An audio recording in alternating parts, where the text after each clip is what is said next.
Hello everyone, स्वागत है आपका हमारे चैनल आंसर वर्ल्ड पे। न्यूज़ क्या निकल के आ रही है।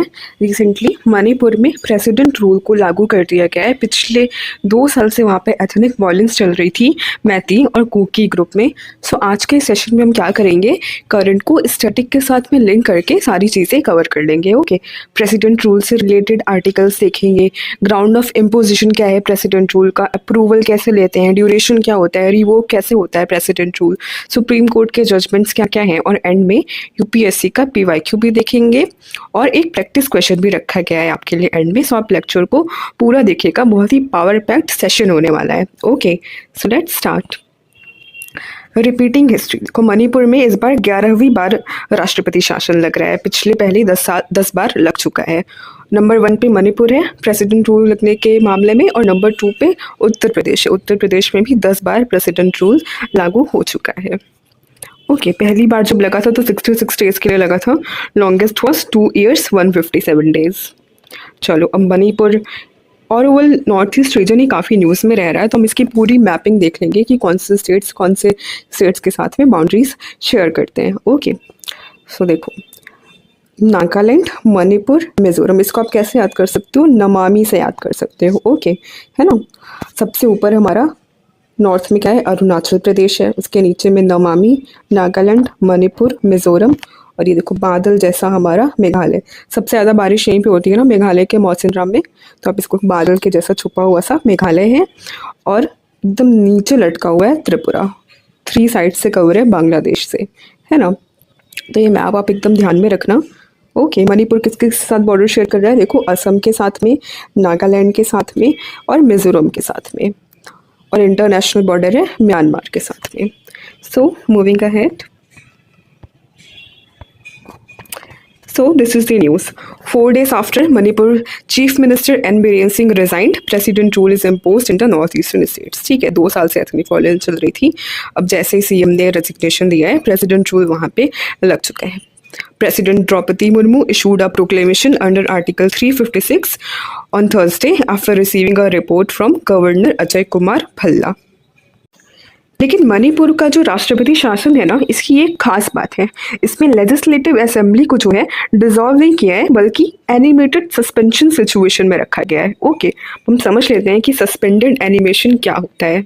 ओके, सस्पेंडेड एनिमेशन में क्या होता है, for a temporary period state legislative assembly becomes inactive but not dissolve. देखो, सस्पेंडेड एनिमेशन एक बायोलॉजिकल टर्म है, जिसका मतलब होता है कि टेम्पररी स्लोइंग और stopping of biological functions without death, hibernation को ही कहते हैं बहुत ही बायोलॉजिकल टर्म्स में सस्पेंडेड एनिमेशन। ठीक है, इसमें डेथ नहीं होती है, बट टेम्पररी स्लोइंग और स्टॉपिंग होता है बायोलॉजिकल फंक्शंस का। तो उसी को पॉलिटिकल टर्म्स में हम समझ लेते हैं कि टेम्पररी पीरियड के लिए हमारी लेजिस्लेटिव असेंबली को इनएक्टिव कर दिया जाता है, भंग नहीं किया जाता है। इसके प्रोविजंस क्या क्या हैं, असेंबली को प्रोरॉग नहीं कर सकते हैं गवर्नर, कोई भी मीटिंग नहीं होती है।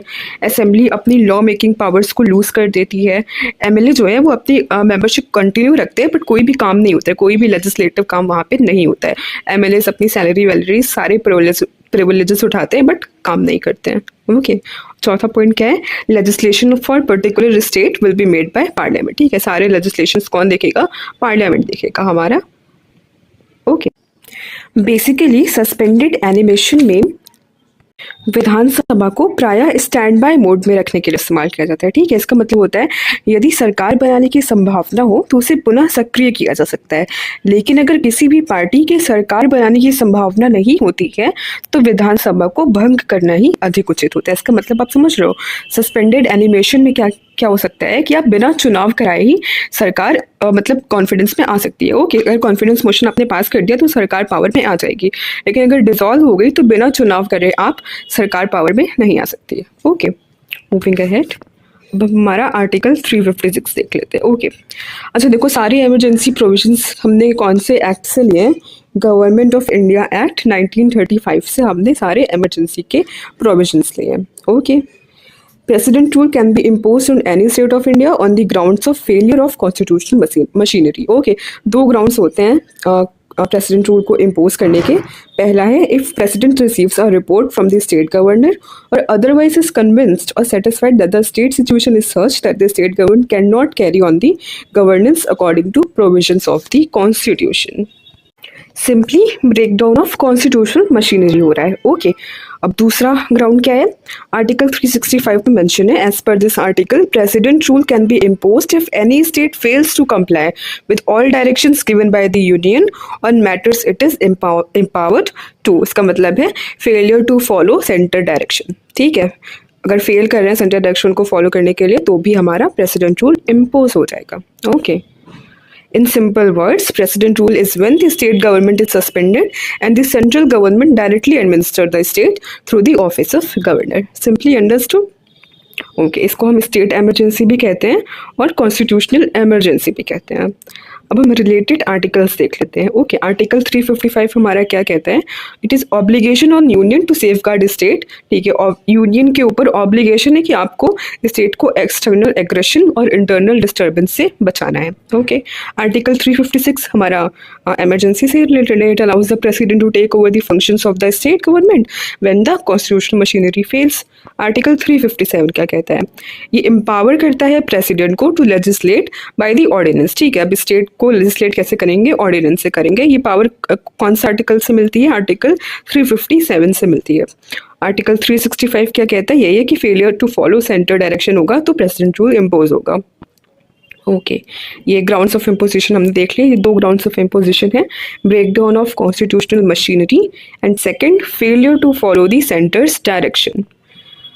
अब देखते हैं प्रेसिडेंट रूल को लागू करने के लिए अप्रूवल किसका चाहिए और कितनी ड्यूरेशन के लिए ये लागू होता है। Okay once the president issues a proclamation it must be sanction by both houses of parliament. ठीक है, बोथ हाउसेस ऑफ पार्लियामेंट से सैंक्शन चाहिए within 2 months। Okay point this, okay ये नोट पॉइंट करना। दूसरा initially the president rule can be, देखो सबसे पहले हम प्रेसिडेंट रूल को 6 महीने के लिए लगा सकते हैं और एक्सटेंड कितने साल के लिए कर सकते हैं, मैक्सिमम 3 years के लिए एक्सटेंड कर सकते हैं, हर 6 साल पे अप्रूवल लेके।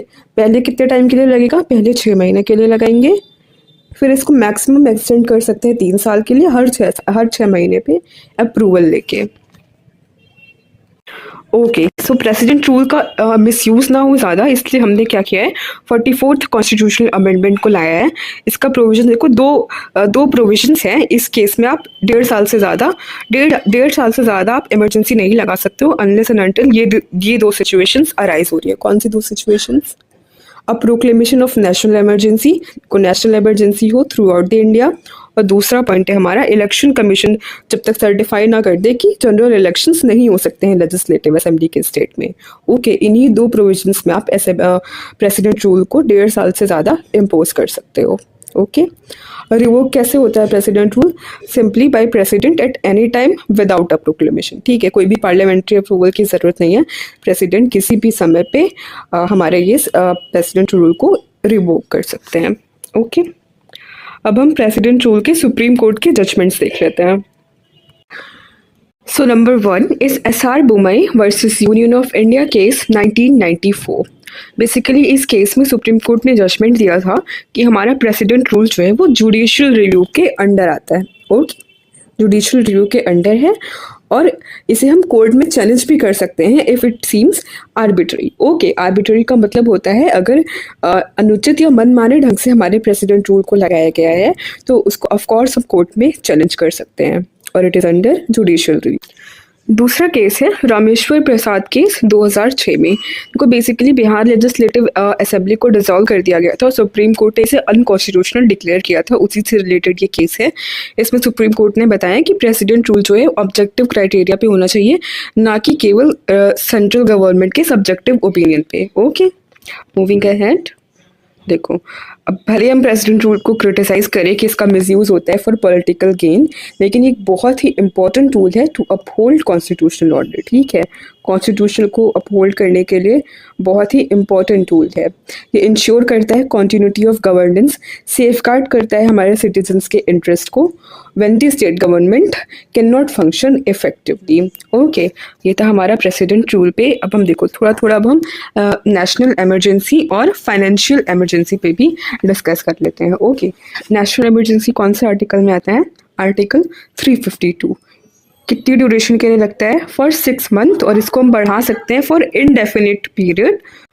बस अप्रूवल लेते रहना है हर 6 महीने पे। ओके हर 6 महीने पे अप्रूवल लेके आप इंडेफिनिट पीरियड तक नेशनल इमरजेंसी को लगा सकते हो। ग्राउंड ऑफ डिक्लेरेशन क्या होता है? 3 ग्राउंड से: वॉर, एक्सटर्नल एग्रेशन और आर्म्ड रेबेलियन।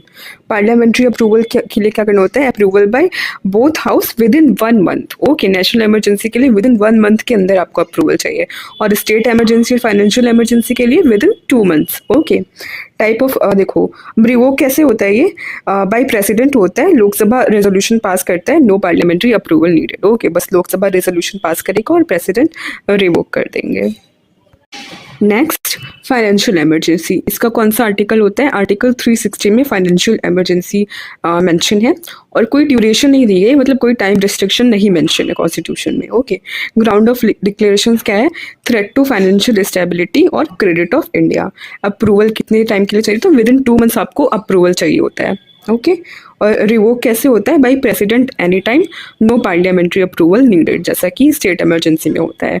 प्रेसिडेंट किसी भी समय रिवोक कर सकते हैं बिना किसी पार्लियामेंट्री अप्रूवल के, जबकि नेशनल इमरजेंसी के लिए हमें लोकसभा से रेजोल्यूशन पास कराना पड़ता है। ओके, सो ये था हमारा इमरजेंसी का पूरा सेक्शन, हमने डिस्कस कर लिया। अब हम प्रेसिडेंट रूल का एक यूपीएससी पीवाईक्यू देख लेते हैं। देखो 2017 का ये क्वेश्चन है। Question is, which of the following are not necessarily the consequences of the proclamation of the president's rule in a state? कौन सा ज़रूरी नहीं है consequences हो president rule का? ओके, तो आप देख के बताओ। Number 1 is dissolution of the state legislative assembly. Number 2, removal of the council of ministers in the state. And number 3 is dissolution of the local bodies. Dissolution of local bodies होता है तब क्या हम प्रेसिडेंट रूल लगा सकते हैं? क्या लगा सकते हैं? नहीं लगा सकते हैं। ओके, डिसोल्यूशन होगा स्टेट लेजिस्लेटिव असेंबली, तो क्या प्रेसिडेंट रूल लग जाता है क्या? ऐसा कुछ प्रोविजन नहीं है। ओके, ऐसा कुछ भी नहीं होता है। Only option 2 is correct. Okay, removal of the council of ministers in state होगा तभी हमारा जो है प्रेसिडेंट रूल लगता है। तो हमारा नॉट करेक्ट बताना है ना, तो नॉट करेक्ट क्या हो जाएगा हमारा? Option B 1 and 3 only. Okay, end में आपके लिए ये एक प्रैक्टिस क्वेश्चन है।